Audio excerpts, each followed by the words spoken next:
નમસ્કાર મિત્રો, અગાઉના આપણા લેક્ચરમાં આપણે બંધારણ સભા વિશે વાત કરેલી હતી. આ લેક્ચરમાં આપણે ભારતીય બંધારણની પ્રસ્તાવના એટલે કે પ્રિએમ્બલ અથવા તો જેને આમુખ તરીકે ઓળખવામાં આવે છે તેમની વાત કરવાના છીએ. આમુખ કઈ રીતે બંધારણનો ભાગ બનેલ છે, તે બંધારણનો ભાગ છે કે નથી તેને અંગેનો વિવાદ, બેઝિકલી આમુખની અંદર શું કહેવા માગે છે તેની સમગ્ર ચર્ચા આજના આપણા લેક્ચરમાં કરીશું.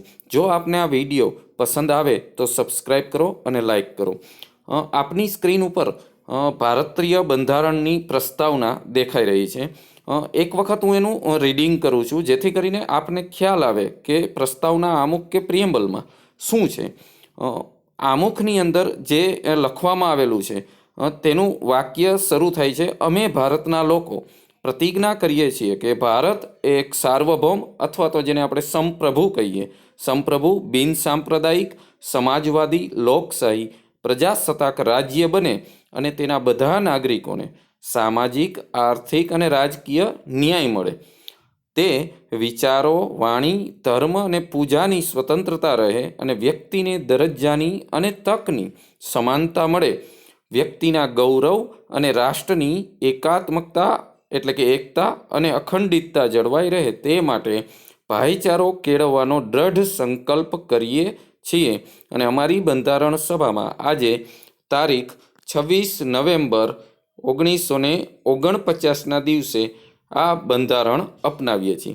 આ રીતની ભારતીય બંધારણની પ્રસ્તાવના અથવા તો જેને આપણે આમુખ કહીએ છીએ તે જોવા મળે છે. તો હવે આપણે આ આમુખની વાત કરીએ. આમાં ઘણા બધા શબ્દો આવેલ છે, તમે અહીંયા પણ જોઈ શકો છો જે સ્ક્રીન ઉપર છે કે ભાઈ કઈ ટાઈપનો દેશ રહેશે, સમાજવાદી, લોકશાહી, પ્રજાસત્તાક રાજ્ય બનશે, બિન સાંપ્રદાયિક હશે, સાર્વભૌમ હશે. એ જ રીતના સ્વતંત્રતાની વાત છે, સમાનતાની વાત છે, વ્યક્તિના ગૌરવની વાત છે, રાષ્ટ્રની એકતા અને અખંડિતતાની વાત છે. અને છેલ્લે ડેટ આપેલ છે 26 નવેમ્બર 1949. તો જે પ્રસ્તાવના છે, આમુખ છે, એ કઈ રીતના બંધારણમાં આવી તેની આપણે જરાક વાત કરી લઈએ. આપને ખ્યાલ છે કે અગાઉના લેક્ચરમાં બંધારણ સભાની જ્યારે આપણે ચર્ચા કરેલી હતી ત્યારે પણ વાત કરેલી હતી કે 9મી ડિસેમ્બરે બંધારણ સભાની પ્રથમ બેઠક મળે છે. 11મી ડિસેમ્બરે ડૉક્ટર રાજેન્દ્ર પ્રસાદને એમના અધ્યક્ષ તરીકે ચૂંટવામાં આવે છે અને 13મી ડિસેમ્બરના રોજ જવાહરલાલ નહેરુ દ્વારા પ્રસ્તાવના જે આપણે કહીએ છીએ એ ઉદ્દેશ પ્રસ્તાવના રૂપે રજૂ કરવામાં આવે છે બંધારણ સભામાં. કઈ તારીખ છે ખાસ યાદ રાખજો, 13મી ડિસેમ્બર 1946. જવાહરલાલ નહેરુ દ્વારા ઉદ્દેશ પ્રસ્તાવ બંધારણ સભામાં રજૂ કરવામાં આવેલો. આ ઉદ્દેશ પ્રસ્તાવને પાછળથી 22મી જાન્યુઆરી 1947ના રોજ એનો સ્વીકાર કરવામાં આવેલો અને એ જ ત્યાર પછી ભારતીય બંધારણનો આમુખ તરીકે, એનો આધાર સ્તંભ તરીકે બને છે. અને એટલા જ માટે ભારતના બંધારણની જે પ્રસ્તાવના છે, આમુખ છે, પ્રિએમ્બલ છે, તેને ઉદ્દેશિકા તરીકે પણ ઓળખવામાં આવે છે. ઉદ્દેશિકા એટલા માટે કે એ જ્યારે રજૂ થયેલું ત્યારે ઉદ્દેશ પ્રસ્તાવના રૂપે રજૂ થયેલ હતું, એટલા માટે એને ઉદ્દેશિકા તરીકે પણ ઓળખવામાં આવે છે. હવે જે ભારતની જે પ્રસ્તાવના છે એનો જે કોન્સેપ્ટ, ખ્યાલ છે, એ આપણે અમેરિકાના બંધારણમાંથી લીધેલો. અહીંયા એક વસ્તુ યાદ રાખજો, અમેરિકાનું જે બંધારણ છે પ્રથમ લેખિત બંધારણ છે.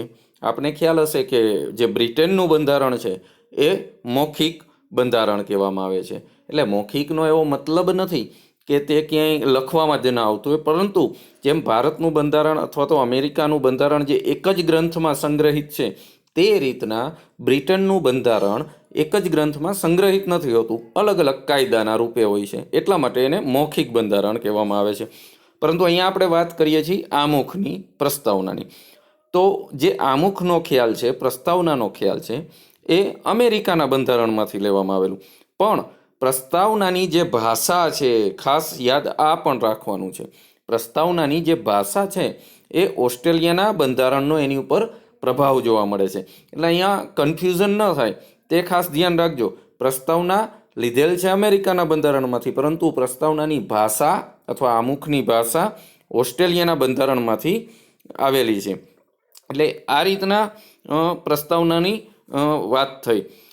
પ્રસ્તાવના જે છે અથવા તો આમુખ જે છે એમાં અત્યાર સુધીમાં માત્ર એક વખત જ સુધારો થયેલ છે, અને એ છે 42મું સંવિધાન સંશોધન અથવા 42મો બંધારણીય સુધારો. આ ખૂબ જ અગત્યનો બંધારણીય સુધારો છે કે જેના માધ્યમથી બંધારણમાં મોટા પાયે ફેરફાર કરવામાં આવેલા, અને આ 42માં જ બંધારણીય સુધારા 1976ના રોજ બંધારણની જે પ્રસ્તાવના છે, આમુખ છે, તેની અંદર 3 શબ્દો ઉમેરવામાં આવેલા કે જે પહેલાં ન હતા. એક છે સમાજવાદી, બીજો છે પંથ નિરપેક્ષ અને ત્રીજો છે અખંડતા. આ યાદ રાખવું. ઘણી વખત પ્રશ્નને ટિપિકલ કરવા માટે 3 શબ્દો પણ મૂકી દેવામાં આવે અથવા તો એકને બાદ રાખી દેવામાં આવે. એટલા માટે 3 શબ્દો 42માં સુધારાના માધ્યમથી આમુખની અંદર ઉમેરવામાં આવેલ છે: સમાજવાદી, પંથ નિરપેક્ષ અને અખંડિતતા.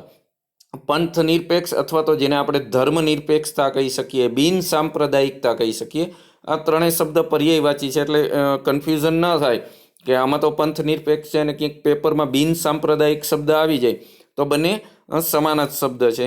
એટલે સમાજવાદી, બિન સાંપ્રદાયિકતા અને અખંડિતતા, એ રીતના 3 શબ્દ 42માં સુધારાથી આમુખની અંદર, પ્રસ્તાવનાની અંદર નાખવામાં આવેલા, ઉમેરવામાં આવેલા.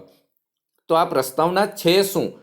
પ્રસ્તાવના આપણે કોઈ પણ બુક લઈએ તો બુકની અંદર પણ શરૂઆતના પેજ ઉપર પ્રસ્તાવના લખેલી હોય છે. એ જ રીતના બંધારણની અંદર પણ આ પ્રસ્તાવના છે, આમુખ છે, કે જે સમગ્ર બંધારણની પૂર્વ ભૂમિકા પૂરી પાડે છે. એટલે કે તેના આધારે આપણને બંધારણમાં શું હશે તેનો ખ્યાલ આવી શકે છે. એટલે એક રીતના પૂર્વ ભૂમિકા છે. એની અંદર બંધારણમાં કેવા આદર્શો રહેલા છે, કેવા મૂલ્યો રહેલા છે, એની વાત પણ કરવામાં આવેલી છે. અને સાથે સાથે સરકાર કઈ ટાઈપની રહેશે, કેવા સ્વરૂપની રહેશે, સરકારનું સ્વરૂપ, દેશનું સ્વરૂપ કેવું રહેશે, એની વાત પણ છે. બંધારણના સ્ત્રોતની વાત પણ છે. એટલે કે બંધારણ જેની પાસેથી શક્તિ મેળવે છે, શક્તિ કેની પાસેથી મેળવશે? ભારતના લોકો પાસેથી. તો એના સ્ત્રોતની વાત પણ છે, અને તે લાગુ થયાની તારીખનો ઉલ્લેખ છે, જે અગાઉ પણ આપણે વાત કરેલી, 26 નવેમ્બર 1949. એટલે આ રીતની બેઝિકલી પ્રસ્તાવના આપણને માહિતી પૂરી પાડે છે. તો આ પ્રસ્તાવના વિશે ઘણા બધા લોકોએ, ચિંતકોએ અથવા તો બંધારણ સભાના એ સમયના જે સભ્યો રહી ચૂક્યા છે એવા વ્યક્તિઓએ આમુખ વિશે, પ્રસ્તાવના વિશે જે વાક્ય કહેલા છે એ ખૂબ જ અગત્યના છે. કારણ કે મોટા ભાગે પેપરનું લેવલ હાર્ડ કરવા માટે થઈને આવા વાક્યો પણ પૂછાતા હોય કે જે આપણે વાંચતી વખતે છોડી દેતા હોઈએ છીએ. તો એ સમયના એક ન્યાયવિદ, એને પાલકીવાલા બહુ જ પ્રખ્યાત ન્યાયવિદ છે, અને જેને ઘણા બધા એવા કેસો પણ સોલ્વ કરેલા છે કે જે ભારતીય બંધારણને અસર કરતા હતા. તો આવા એને પાલકીવાળાએ પ્રસ્તાવનાને બંધારણનો પરિચય પત્ર કહેલ છે. પાલકીવાલા પરિચય પત્ર, પા અને પ યાદ રાખવામાં આવે તો બંને શબ્દ મળી જશે. એટલે પાલકીવાળાએ બંધારણની જે પ્રસ્તાવના છે એમને પરિચય પત્ર તરીકે ઓળખાવેલી છે. એ જ રીતના એક બંધારણ સભ્યના એ વખતના સભ્ય, અને આપણને ખ્યાલ હોય તો જે મુસદ્દા સમિતિ અથવા ખરડા સમિતિ જે હતી કે જેના અધ્યક્ષ BR આંબેડકર હતા, એ મુસદ્દા સમિતિમાં એક સભ્ય હતા અલ્લાદી કૃષ્ણસ્વામી અય્યર. આ અલ્લાદી કૃષ્ણસ્વામી અય્યરે પ્રસ્તાવનાને એ રીતના વર્ણન કરેલ છે કે પ્રસ્તાવના એ આપણા દીર્ઘકાલીન સપનાઓનો વિચાર છે. આપણે જે વર્ષોથી આઝાદી મેળવવાના જે પ્રયત્ન કરેલ છે એમાં જે આપણે સપનાઓ જોયેલ છે, એ સપનાઓ કે જે લાંબા ગાળાના છે એનો વિચાર એ પ્રસ્તાવના છે. આ રીતનું વિધાન અલ્લાદી કૃષ્ણસ્વામી અય્યરે કરેલું હતું. ત્યારબાદ કનૈયાલાલ મુનશી, કે જેનું નામ તો આપણે સાંભળેલું છે, ઘણી બધી નવલકથાઓમાં પણ કનૈયાલાલ મુનશીએ લખેલી છે. ગુજરાતનો નાથ છે, સોમનાથ ઉપરની જે કાંઈ નવલકથાઓ છે એ કનૈયાલાલ મુનશીએ લખેલ છે. તો એમણે પણ મુસદ્દા સમિતિના જ સભ્ય હતા કનૈયાલાલ મુનશી, અને એમણે પણ પ્રસ્તાવનાને અથવા તો આમુખને એ રીતના વર્ણવેલું છે કે આપણા સંપ્રભુ પ્રજાતાંત્રિક અને ગણતંત્રની જન્મ કુંડળી છે. મુનશીમાં યાદ રાખવાનું છે જન્મ કુંડળી, મુનશી કુંડળી બનાવે છે. એ રીતના એક વાક્ય યાદ રાખી લેશો તો પણ પ્રસ્તાવનાને જન્મ કુંડળી કોણે કહેલ છે તે યાદ રહી જશે. એટલે મુનશીએ, કનૈયાલાલ મુનશીએ એમને જન્મ કુંડળી કહેલી. એ જ રીતના બંધારણ સભાના એ વખતના એક સભ્ય પંડિત ઠાકુરદાસ ભાર્ગવ, એમના મતે જે પ્રસ્તાવના છે એ બંધારણની આત્મા છે. અહીંયા યાદ રાખવું, આત્મા ઘણા બધા લોકો કહેશે, અને મૂળભૂત અધિકારોને આત્મા કહેનાર એ BR આંબેડકર હતા.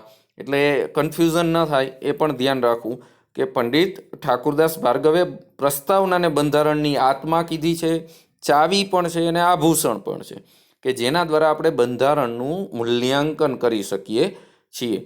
આ રીતની વાત ઠાકુરદાસ ભાર્ગવે કરેલી. એ જ રીતના આપણા પૂર્વ મુખ્ય ન્યાયાધીશ M. હિદાયતુલ્લા, કે જેમણે પ્રસ્તાવના વિશે જે વાત કરેલી છે એમ કહેલ છે કે પ્રસ્તાવનાને તે અમેરિકાની સ્વતંત્રતાની ઘોષણા સાથે સરખાવે છે. અમેરિકામાં જે સ્વતંત્રતા આઝાદીની જે ઘોષણા થયેલી એની સાથે સરખાવીને ન્યાયાધીશ M. હિદાયતુલ્લા એનાથી પણ વધુ છે આપણી પ્રસ્તાવના એવી વાત કરે છે. અને એની સાથે એ પણ ઉમેરે છે કે પ્રસ્તાવના એક આપણો ગંભીર સંકલ્પ છે કે જેને કોઈ એક ક્રાંતિ જ પરિવર્તન કરી શકે. સામાન્ય પરિસ્થિતિમાં એમાં કોઈ પણ પરિવર્તન શક્ય નથી. આ રીતની વાત હિદાયતુલ્લાએ કરેલી હતી. આગળ વાત કરીએ આપણે કે પ્રસ્તાવના જે છે એના કયા કયા મૂળ તત્વો છે. એટલે કે આપણે જે પ્રસ્તાવનાની વાંચન કર્યું એની અંદર એના મૂળ, તો આપણે જે પ્રસ્તાવનાનું વાંચન કરેલ છે તેની અંદર પ્રસ્તાવના શું સૂચવે છે, એની અંદર કયા મુખ્ય તત્વો છે કે જે આપણને બંધારણ વિશેની કોઈ માહિતી આપે છે. તો પ્રસ્તાવના આમુખ કે પ્રિએમ્બલના જે મુખ્ય તત્વો છે એ મુખ્યત્વે 4 તત્વો જોવા મળે છે તેની અંદર. એક છે બંધારણનો સ્ત્રોત. એમની પહેલી જ જે લીટી છે કે અમે ભારતના લોકો, એ બંધારણનો સ્ત્રોત દર્શાવે છે કે બંધારણને શક્તિ ક્યાંથી મળશે, તો એ જનતા પાસેથી. એટલે કે અમે ભારતના લોકો, આપણી ભારતીય જનતા પાસેથી એને સમગ્ર શક્તિ મળવાની છે. એક તત્વ એ છે. બીજું તત્વ છે બંધારણનું સ્વરૂપ કેવું રહેશે. એટલે કે ભારત દેશની પ્રકૃતિ કેવી રહેશે. જેવું બંધારણનું સ્વરૂપ હશે એવી દેશની પ્રકૃતિ હશે, એવું સરકારનું સ્વરૂપ હશે. તો એક તત્વ એ પણ છે કે બંધારણનું સ્વરૂપ શું છે, દેશની પ્રકૃતિ શું છે. તો એમની અંદર જે મુદ્દા છે એની જ આપણે જ્યારે પહેલી જ સ્લાઇડ આપણે બતાવેલી તેની અંદર જ વાત આવેલી કે ભારત એ સંપ્રભુ રાજ્ય બનશે. એટલે કે સંપ્રભુ, પ્રભુત્વ સંપન્ન, કોઈની પર એ આધારિત નહીં હોય. કોઈની પર આધારિત નહીં એટલે આંતરિક રીતે અને બાહ્ય રીતે બંને રીતે સ્વતંત્ર હશે, પ્રભુત્વ સંપન્ન હશે એવું રાષ્ટ્ર. તો એ પણ પ્રસ્તાવનામાં પહેલી જ લીટીમાં લખેલું છે. બીજું સમાજવાદી, ત્રીજું પંથ નિરપેક્ષ અથવા બિન સાંપ્રદાયિકતા, ત્રીજું લોકતંત્રાત્મક અથવા તો લોકતાંત્રિક રાજ્ય અને ગણરાજ્ય. તો આ રીતના 5 મુદ્દા, 5 પ્રકારની પ્રકૃતિનું આપણું રાજ્ય, આપણો દેશ, રાજ્ય મતલબ ભારત દેશ રહેશે, અથવા તો બંધારણનું સ્વરૂપ પણ તેવું રહેશે. એની વાત આપણને પ્રસ્તાવનાના આધારે, આમુખના આધારે, પ્રિએમ્બલના આધારે જોવા મળે છે. સમાજવાદી, કે જેને આપણે કહીએ છીએ કે બધા જ સમાન હોય, એટલે આર્થિક રીતે, સામાજિક રીતે સમાનતા સ્થાપવાની જે વાત છે એ સમાજવાદી વિચારધારામાં છે. બિન સાંપ્રદાયિકતા અથવા તો પંથ નિરપેક્ષ જે ત્રીજું મુદ્દો છે એનો એ છે કે જે ધર્મ અને રાજ્યને, એટલે કે બંનેની વચ્ચેનું અંતર કરવાની વાત છે. એટલે કે રાજ્ય કોઈ ધર્મ પ્રત્યે ભેદભાવ રાખશે નહીં, એને પંથ નિરપેક્ષ અથવા તો બિન સાંપ્રદાયિક કહેવાય. અહીંયા એ પણ ધ્યાનમાં રાખવા જેવી બાબત છે કે જે યુરોપની અંદર બિન સાંપ્રદાયિકતાનો જે ખ્યાલનો ઉદ્ભવ થયેલ છે તેના કરતાં ભારતનો બિન સાંપ્રદાયિકતાનો ખ્યાલ અલગ છે. કારણ કે યુરોપની અંદર બિન સાંપ્રદાયિકતા અથવા પંથ નિરપેક્ષ રાજ્ય અને ધર્મ વચ્ચે સંપૂર્ણ અલગાવની વાત કરે છે, અને ભારતનો બિન સાંપ્રદાયિકતા રાજ્ય કોઈ ધર્મ પ્રત્યે ભેદભાવ નહીં કરે તે રીતની વાત કરે છે. એટલે કે બધા જ ધર્મને સમાન માન આપવામાં આવશે તે રીતની વાત પંથ નિરપેક્ષમાં છે.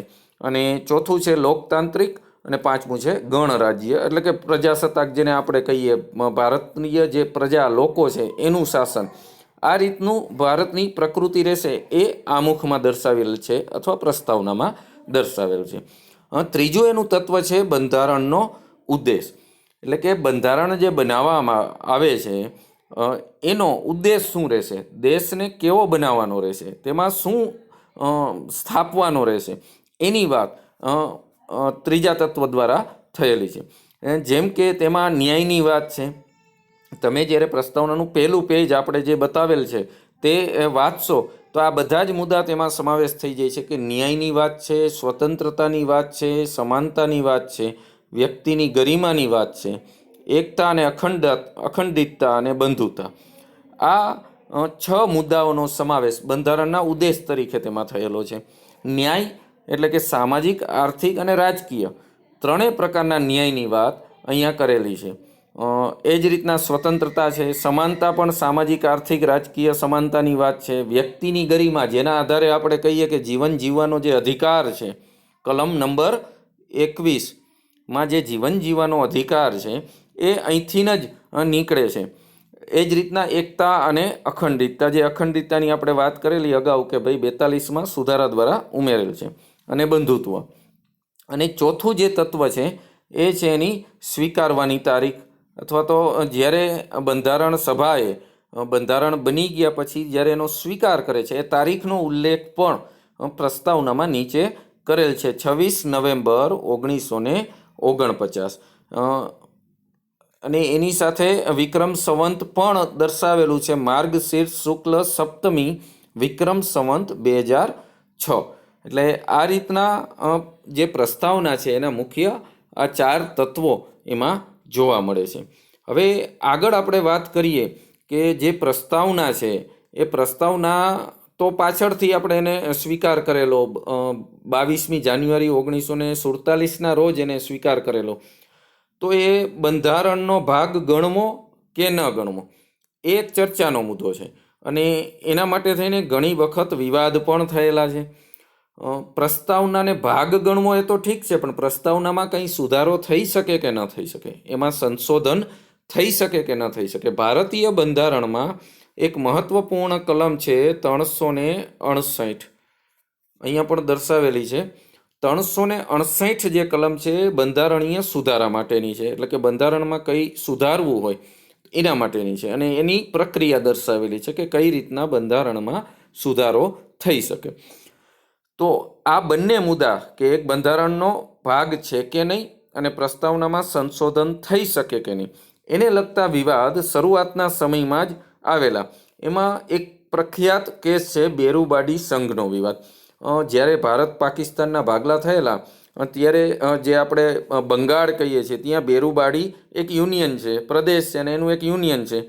એમણે આ કેસ કરેલો 1960ની અંદર, અને સુપ્રીમ કોર્ટની અંદર જ્યારે આ કેસ ગયેલો એ પ્રદેશ પાકિસ્તાનને સોંપવાનો એક વિવાદ હતો. ભારત સરકારે એ જે પ્રદેશ હતો એ પાકિસ્તાનને, પૂર્વ પાકિસ્તાનને આપી દીધેલ, જે હાલમાં બાંગ્લાદેશ છે તેને, અને એનો કેસ 1960માં આવેલો. તો આ બાબતે જે વિવાદ થયેલો તેમાં સુપ્રીમ કોર્ટે જે ચુકાદો આપેલો એમાં એ દર્શાવેલું કે ભારતની જે પ્રસ્તાવના અથવા તો જેને આપણે આમુખ કહીએ છીએ એ બંધારણનો ભાગ નથી. બેરુબાડી સંઘનો ખાસ આ ચુકાદો છે કે ના તો એ ભાગ છે ના એનો અંગ છે. એટલે કે પ્રસ્તાવના ભારતના બંધારણનો ભાગ નથી, અંગ પણ નથી, અને જો એ અંગ કે ભાગ છે જ નહીં તો પછી એમાં સંશોધન પણ ન થઈ શકે.